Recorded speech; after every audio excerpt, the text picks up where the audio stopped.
Getting other people to do stuff for you is one of probably the most difficult skills that anybody can acquire in their life. And I'm not talking about manipulation where it's some type of like a disingenuous way of going about getting somebody to do something that you want them to do.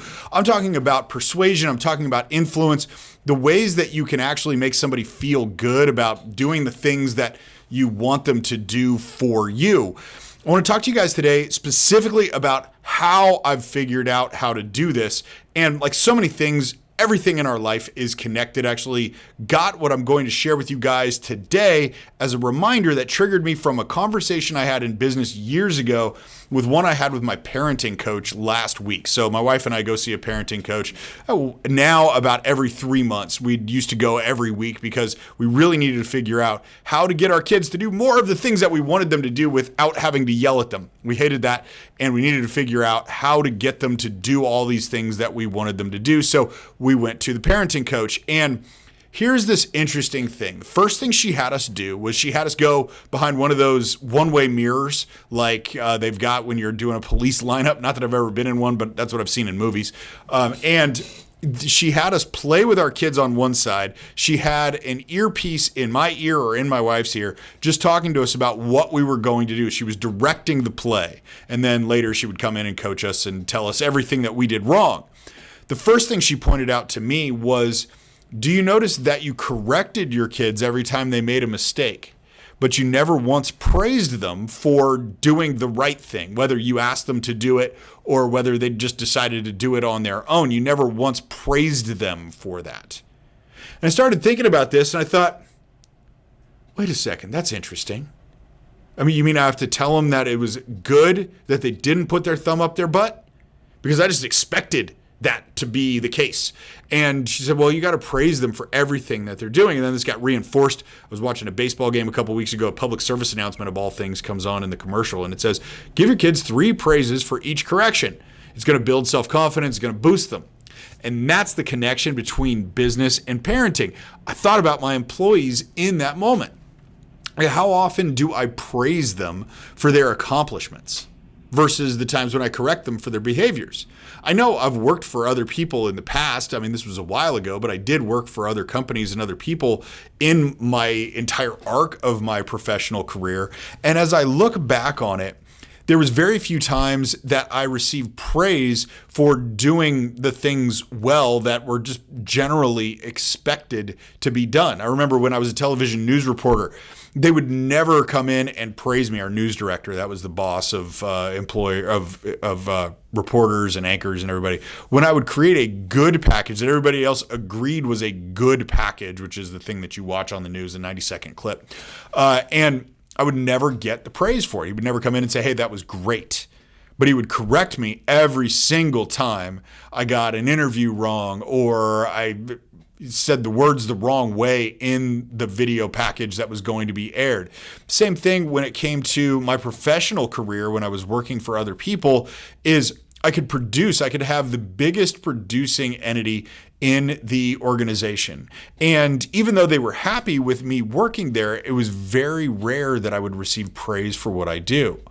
Now, of course, when I hold up the mirror, I don't praise enough right now to my employees. And my bet is you may not be somebody that does that either. It's the natural tendency, I think, for employers, at least every employer that I've run into, that just says, like, I hire adults, we don't need to tell them, good job, way to go, for every little thing that they do. But we do tell ourselves that we need to course correct them for whatever they've done wrong. Now, how do we apply the model that I learned in parenting that got me to get my kids to do whatever I wanted them to do without having to yell at them? How do we apply that to business? And there's 2 different ways of going about praise that really make it work. And the first is task specific. The second is character specific. And I'll go through each one of those in more detail here to help you really understand what we're talking about. So let's talk about task specific praise first. Now, this helps build people's confidence in their ability to perform whatever kind of task you're praising for well. Here is a couple of examples of how you would go about doing that. You'd comment on the way that somebody handled a meeting. Let's say there was a difficult meeting, you had a difficult customer come in or difficult client, and you needed to have this person handle the meeting well. The client needed to leave satisfied, still in your company's arc of influence, and they did a good job. And you could tell them specifically what they did. I really like the way you answered that question, or I like the way that you took their question and turned it around and asked another question back to them that kept you in power of the conversation. That's an example of task-specific praise. Then it also might be that there was a report that they created and how that turned out. Let's say they were in your accounting department and they were putting together a projection for you of what it looked like for your income and expense through the end of the year. And it looked really good. And you gave them praise specifically to that task that they completed. Hey, Sally, that was a really good projection. That's task-specific phrase. Again, what that does is it helps build confidence in their ability to perform that specific kind of task. The other type of praise is character-specific praise. And what this does is it builds confidence in who they are as a person. Now, here's the thing. You may not think that you have to help your employees build confidence in who they are as a person because you look at that as something that their parents either did or didn't do. Most of the time you think they did because if you're the owner of the business or the president of the business, you've got some level of self-confidence that came from someplace. Most likely from praise early on in your life, which led to early success in your life, which is why you feel about yourself the way you feel about yourself the way you do right now. But you can't take for granted that your employees had that same experience. So they may need some character-specific praise. Like, that was awesome how you uncovered that sales problem. You're a great critical thinker. See, there was a little task in there, but the critical thinker was the character-specific phrase. And what that person does when they receive that, especially when they respect the person that's giving it to them, they start to think, you know what, maybe I am really good at thinking critically, if that's the type of praise that I gave them in that moment.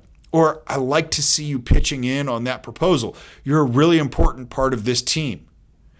You're praising their character in each one of those circumstances because it's helping build up what they believe to be true about themselves. Before that, they could be thinking, I'm not really a good part of this team. I don't know if I fit here. They don't need me anyway. Maybe I'll go start looking for something else.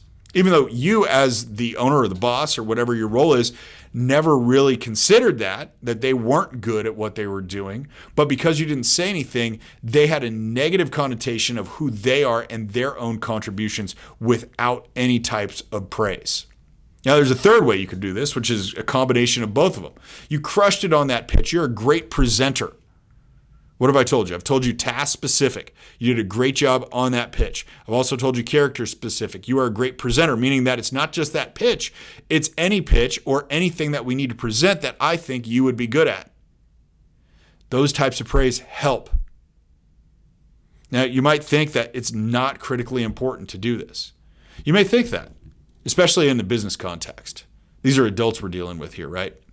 These are humans we're dealing with.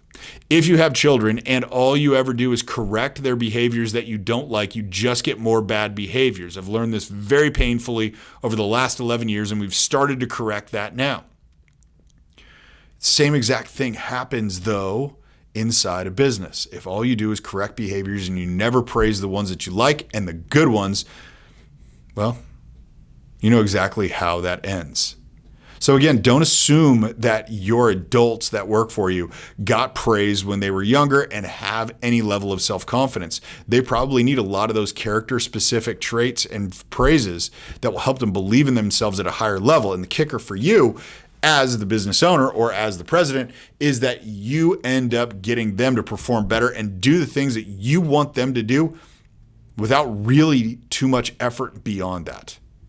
Oh, almost forgot. Before you leave, if you like today's episode, please subscribe to this channel and hit the bell icon. New videos come out 3 times a week. I don't want you to miss any of them because the next one I publish might be the exact one that you've needed to hear for a long time. All right, guys, that's it. I will see you on the next video.